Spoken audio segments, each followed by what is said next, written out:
Hello everyone, just a quick heads up before you listen to the story. This is a third part to a story that I recorded a while back. So if you haven't heard the second or the first part, I suggest you go back and give it a listen, because this story wouldn't really make a lot of sense without the context of the second and the first part. So yeah, I hope you guys, the ones that remain that have listened to the first and the second part, enjoy. I will be doing a little compilation later on, sometime this week or something when this goes up. I'm not really sure. I'm recording this way before you guys hear it. But yeah, I will take all of the parts and compile them into one video so that you all can listen to it all at once. And yeah, here's the story. I hope you guys enjoy. The diaries of Delacroix said that when the Désolé family went to apologize in the Loire River, the curse struck like never before. I knew it could happen to me, but I did not imagine the extent. On my second day arrested, while I waited that Hudson secured my release, I had to go to the bathroom. After finishing my necessities, I was accompanied back to my provisional cell, which was located at the end of a claustrophobic corridor of empty cells. And then, as I was walking, the lights went out. The guard accompanying me turned on her flashlight and pointed to the corridor, illuminating the way to my cell. I made my way back, and when I approached the already open cell door, I heard something dropping to the floor behind me.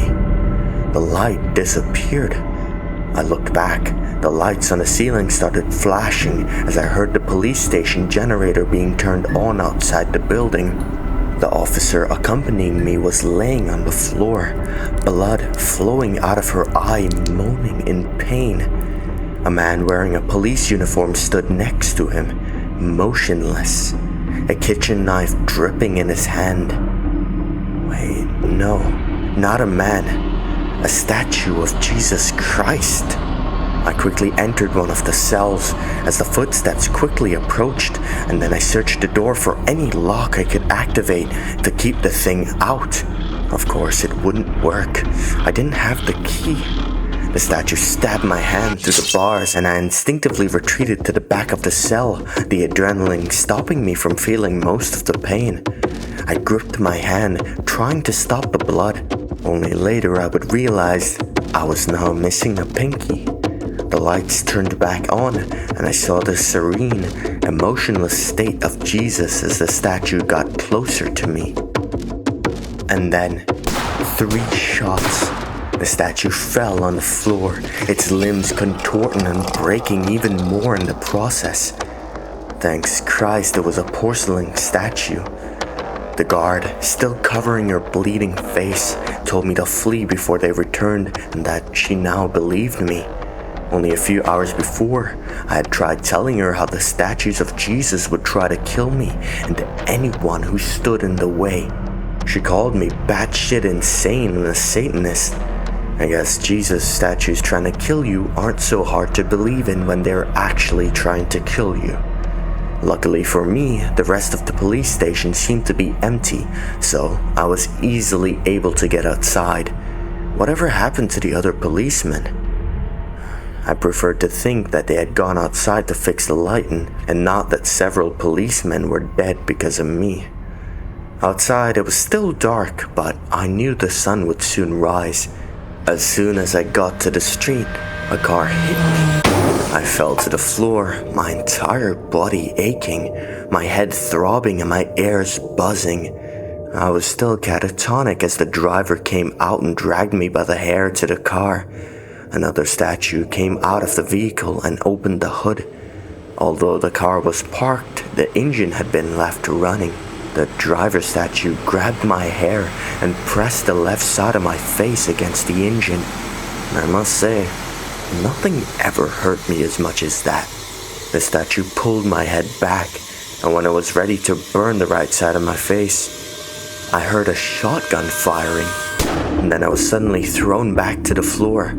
I heard a car door opening and a shotgun firing, and then when I opened my remaining eye, I saw Father Hudson, the shotgun still on his hand, coming towards me and helping me pick myself up. He told me that the court had been approved my release, but there would be more time for that later. We needed to get to the beach my great-grandfather used to dump the bodies as soon as possible. I sat on the passenger seat of Father Hudson's car, and he put some bandages on my hand to stop the bleeding. I took a quick glance at myself in the mirror as the priest started driving. No matter how many expensive surgeries I went through that I would never be able to pay in the first place, I would never get rid of those horrible scars. My left eye had literally fused together with my skin. I cried in pain, asking him how Christ could be so cruel. Father Hudson said that these murderer statues were not at all related to God or his creations. In his opinion, this curse was a satanic creation by priests that were not able to forgive those who killed them, and thus broke their Christian vows, causing the demonic curse that had destroyed so many lives. As the Bible says, even the devil likes to disguise as an angel of light. I don't know if he was right, if the statues are actually demons or manifestations of a cruel God, or maybe both of those don't exist, but the curse does. In that end, it didn't matter. What mattered is that I needed to face the errors of my bloodline's past and make amends. Suddenly, I noticed a truck following the car and gaining speed. Hudson started going faster in response. Soon, we were heading 120 km per hour in a street that the limit was 70. We lost the truck, but we didn't have time to celebrate, as the father lost control of the car and we spun around on the road before finally crashing the back of the car into a bus. The car was dead, but we were alive. We left the car behind and decided to go the rest of the way on foot. To the anger of the bus driver who came out of the bus to insult us, we didn't have time to apologize, so we just ran off towards the beach. After some minutes of running like I'd never done before, and that somehow Hudson was running like a casual Saturday jog, I could already feel the sea breeze and the sand reaching my damaged skin, but there was no time for pain complaints. As we crossed the final street and finally stepped on the sand, I heard a distinct gunshot. Immediately after, Abraham grabbed me and threw himself with me on the floor. He told me that was a hunting rifle. I asked him, how did he know? And he told me that he's trained with several weapons due to his demon hunting activities. Before I could ask any other question, I heard another shot. I saw the bullet perforating some sand less than 5 feet from where I was. I had to get moving, fast. Hudson told me to keep going as he got himself up, firmly gripped the shotgun and ran as fast as he could toward the direction where the gunshots were coming from. I then heard shooting of both the shotgun and the rifle before they both stopped. I picked myself up and stumbled towards the direction that I knew my great-grandfather had dumped the bodies. After the dictatorship fell, when the crimes finally became public, some of the corpses' dumping grounds were made known to the public, and small ceremonial crosses were installed on them. Ceremonial crosses that, thankfully, had no images of Jesus. Or so I thought. As I approached this spot, a clearing among the bushes and palm trees, I saw a cross with a figure of Jesus. I watched as the image removed himself from the cross and began running towards me. It was a small one. The 30-centimeter Jesus somehow produced a small knife and started cutting my leg. I quickly grabbed the statue and broke it limb by limb until it couldn't move anymore. I got closer to the burial ground and saw a plaque inscribed with names of several victims, most of them, no doubt, killed by my great-grandfather. Behind me, I could hear the truck that was previously chasing us throughout the city streets crashing into the beach sand and its doors opening. I look back. 6 man-sized Jesus were getting out of the truck and running in my direction, all carrying melee weapons. It was gonna be a very violent death. So, I kneeled before the memorial and apologized for my great-grandfather's actions. I apologized for all he did, and I promised that his crimes would never be forgiven or forgotten. That as long as I lived, I would come there annually and apologize, not only as an apology, but to make sure the memory of those who died because of his actions were not forgotten.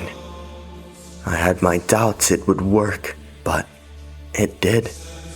When I looked back again, the Jesus statues were gone, and only the truck remained.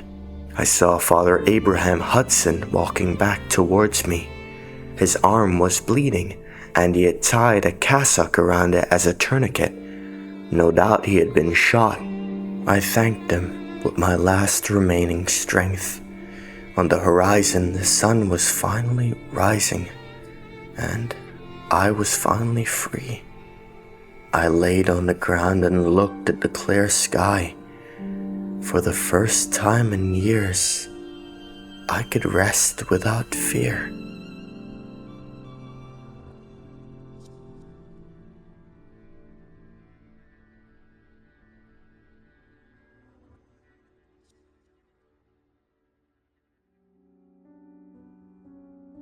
Hello everyone. I hope you guys enjoyed this story as much as I did. This story was definitely one of the best stories I've done so far in this channel, and I'm really happy that I did this series, and I'm really thankful to the author for allowing me to narrate his story. Let me tell you, I've not read any other stories from him just yet, but if his other stories are this good, I definitely will be reading them in the future. If you guys enjoyed this one, please go check out the author and show him some love. He really deserves it. This story was amazing. I love that he used a bunch of different languages as well. He definitely did his research, I can tell by the cities and stuff, because when I was googling words and how to pronounce them, mostly the Czech words and the Italian ones. Is it Italian? No, Latin. When I was researching how to say those words, I noticed that they were actually real things. The Czech, for example, I don't remember. In the first story, it was a city. It was mostly Czech cities, and they were actual real places. And that was awesome. I couldn't believe it. He definitely did his research, I can tell. He didn't just pull shit out of his ass.